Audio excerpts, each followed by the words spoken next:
semua bidang juga pro kontra ada. Oh, pernah jadi ojek online ya? Iya, 3 tahun. Sama dong saya juga. Sama. Ojek apa? Ojek online juga sama. Kamu nggak ketemu ya? Enggak. Nah, Bapak dipundringin mana nih? Aduh. Saya sekitaran Pamulang aja, Bang. Sama juga. Iya, sama. Iya bener. Jangan kita pernah ketemu tapi nggak kenal. Dekat RT Husin nggak? RT Husin ya. Bu Teti tahu? Bu Teti. Oh, tahu. Iya, itu kadang-kadang suka. Iya. Sejak apa? Enggak. Dia ambil Bang Jeremy loh. Bu Teti bilangnya. Enggak, kadang-kadang kalau pas jadi ojek online ya, yang bikin kesel banget, Bang. Iya nggak? Iya, bener. Share pengalaman ya. Kita lagi capek-capeknya berangkat pagi, pulang malam kan tuh Betul, buat ngejar betul. bonus ya. Bener. Nah, itu ada aja tuh konsumen yang, Bu, jemput di mana ya gitu. Ikutin Maps aja, Mas, gitu kan. Rumahnya yang mana kan kita perlu tahu detailnya. Dibalas nih. Samping rumah Bu Teti yang anaknya 2. Bu Teti itu siapa ya? Anjing. Itu kayak kesel banget tuh. Orang ini seolah-olah kita tuh orang sekitar situ. Padahal kan kita kemana-mana tuh, tergantung ada orderan. Ada yang kayak gitu tuh. Anda yang bilang deket rumah Bu Teti, apa kabar sekarang? Itu tanda bahwa saya semakin dekat dengan menjadi kenangan. Karena mau bagaimanapun hidup kita endingnya jadi kenangan doang. Berarti udah makin deket nih, berarti saya harus lebih gas lagi edukasinya. Semua hal yang saya ketahui harus di-share lagi lebih kenceng gitu. Ya memang udah takdirnya mungkin. Kalau bagi saya sih keterkenalan ini atau tanggung jawab yang baru yang saya dapatkan ini, saya merasa ya sekali lagi saya kayak dikasih tanggung jawab untuk nge-share edukasi lebih banyak lagi sih. Enggak, maksud itu emang bercandaan saya aja. Saya nggak mau nambah umur lagi setelah 17 tahun. Jadi kalau ditanya orang, umur lu berapa? 17 tahun. Sampai sekarang saya jawabnya gitu. 17 tahun. Kelihatan sih memang. Emang Kelihatan 42-nya. mirip-mirip kan sama Keila kan masih seumuran kan. Seumuran. Iya. Saya pribadi sih nggak terlalu ketika ulang tahun ya nggak terlalu mengharap bagaimana sih. Gitu karena kurang suka juga pertama ketika ulang tahun. Karena ini suka gak? apa? Dijujutin kayak gini suka gak? Ya karena ada kami sih. Kalau saya pribadi sih gini, dalam hidup saya nggak terlalu mau nuntut pengen punya ini, pengen punya itu dan sebagainya. Karena prinsip hidup saya kayak gini.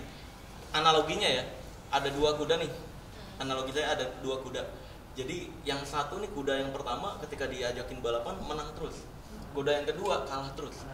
Nah, kuda yang menang terus ini tiba-tiba didatangin nih sama pengusaha. Terus pemiliknya dibilang gini, ini kudanya boleh nggak saya beli 1 miliar? Karena kan menang terus. Wajar dong, wajar. Terus tiba-tiba pemilik kuda yang kedua nih, karena kalah terus. Wah kok kuda itu kan teman gue nih bisa dibeli 1 miliar. Gue juga pengen dibeli 1 miliar nih, ya kan? Gue jual juga kuda gue. Nih bos, saya mau jual 1 miliar juga. Kan kalah terus nih, ini nggak masuk akal. Lo orang lu kalah terus kudanya, 1 miliar buat apaan nih? Terlalu mahal gitu. Akhirnya orang kedua ini nggak putus semangat. Dia akhirnya masangin kudanya ini dengan kacamata kuda yang dari emas, ada yang terbuat dari emas, terus tatakan bangkunya, pelananya juga dari emas, banyak hiasan-hiasan, intinya hiasannya lebih dari 1 miliar. Terus akhirnya si pemilik kudanya nawarin lagi ke pengusahanya, nih bos saya udah hias, ini total hiasannya saya hargain 1 miliar, mau nggak? Oke beli. Ketika dibeli kan, ini baru masuk akal kan, harganya 1 miliar. Tapi ketika hiasannya dilepas, dia jadi nggak berharga lagi. Nah begitu juga dengan hidup kita. Banyak banget di masa sekarang ini orang yang hidupnya biasa-biasa aja, yang banyak keburukan berusaha ditutupin dengan barang-barang mewah. Nah saya pribadi nih kayak semua yang saya pakai ya mungkin kecuali jas ya. Jas yang memang tuntutan kerja kan, mau nggak mau harus beli yang agak mahal. Nah kalau untuk yang lain-lain sehari-hari ya biasa-biasa aja. Karena bagi saya tuh pakaian atau apa yang saya pakai nggak penting, nggak harus mahal dan sebagainya. Cita-cita pertama kali cita-cita saya apa namanya? Mau jadi apa? Cita-cita pertama saya tuh pengennya jadi Spider-Man. Pas SD ya. Cita-cita anak SD. Iya, pengen jadi Spider-Man. Sumpah waktu itu Emang kelihatan sih ya kayaknya. Agak bukan yang laba-laba, lebih ke tonggeret ya sih. Iya, Spider-Man. Nah, tapi ternyata pas menuju SMP saya baru nyadar gitu. Ternyata Spider-Man bohongan. Wah, saya dibohongin ternyata nih, gitu. Nah, saya mikir apa dong keahlian yang dimiliki hanya sedikit orang gitu. Kenalah dengan dunia magic.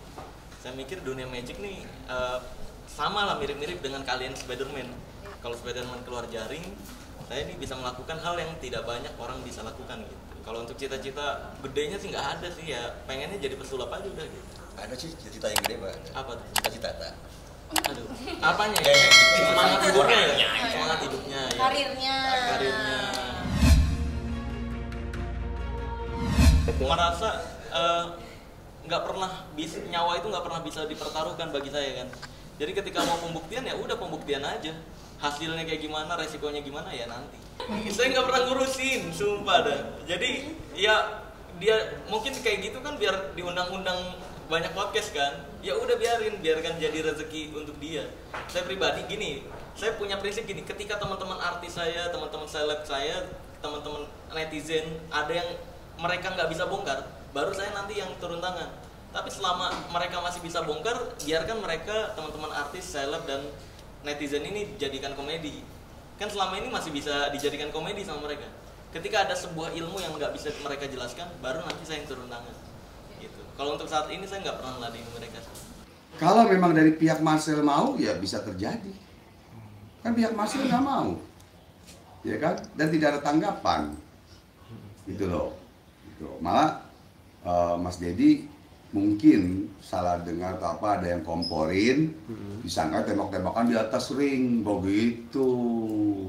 Bukan ngebongkar rahasia orang, saya nggak pernah ngebongkar rahasia Keila, nggak pernah ngebongkar rahasia Mas Bruno kan. Ya kan kayak Mas Bruno sering bawa headset ke kamar mandi kan, saya nggak pernah bongkar kan. Iya, saya tahu kan. Ngapain ya? Berawang. Iya kan, saya nggak pernah bongkar ke rahasia orang. Jadi yang saya bongkar kan rahasia perdukunan. Nah, kalau misalkan saya di head sama perdukunan ya nggak apa-apa, karena polisi pun di head sama maling, rampok kok, gitu kan. Jadi ya selama kita ada di pihak yang, bagi saya pihak yang benar, ya udah cukup. Karena tujuan saya melakukan ini ya biar Allah Azza wa Jalla atau Tuhan saya bisa tahu saya ada di pihak mana gitu. Ya udah, proses aja, semangat. Ya kan mereka nggak punya pekerjaan mungkin kan, jadi ngelaporin itu adalah kerjaan mereka. Ya udahlah, selamat. Kita tinggal tunggu jawaban dari Marcel. Tapi sebenarnya masih tidak ada jawaban udah lama, ya kita tutup aja sebetulnya. Ditutup masalah tantangan itu. Paham? Seorang habaib tidak boleh juga menantang itu kan. Nah, gitu. Gimana Pak Haji Ridwan? Gampang tanggapan abang bahwa beliau masih muda, umur 22 tahun. Mungkin kan manusia punya hilap, punya lupa, gitu. Dia menantang, kan gitu. Itu aja. Abang ini terhina oleh Pesulap Merah waktu menonton YouTube-nya Pesulap Merah, gitu ya. Jadi seperti orang tua datang tidak dihormati dan lain-lain, dan tidak ada kata damai. Itu dari hati beliau sendiri, tidak abang suruh-suruh demi Allah, tidak. Gitu ya. Jadi sekarang abang tahan, jangan dah. Nah itu. Nanti akhirnya banyak gorengan lagi akhirnya. Akhirnya gorengan macam-macam, pisang goreng, molen dan lain-lain. Itu sih sebetulnya. Jadi beliau juga sudah menyadari bahwa kehilafannya, ya kan, dan ada teguran juga dari para orang, dari orang tuanya dan lain-lain untuk tidak seperti itu.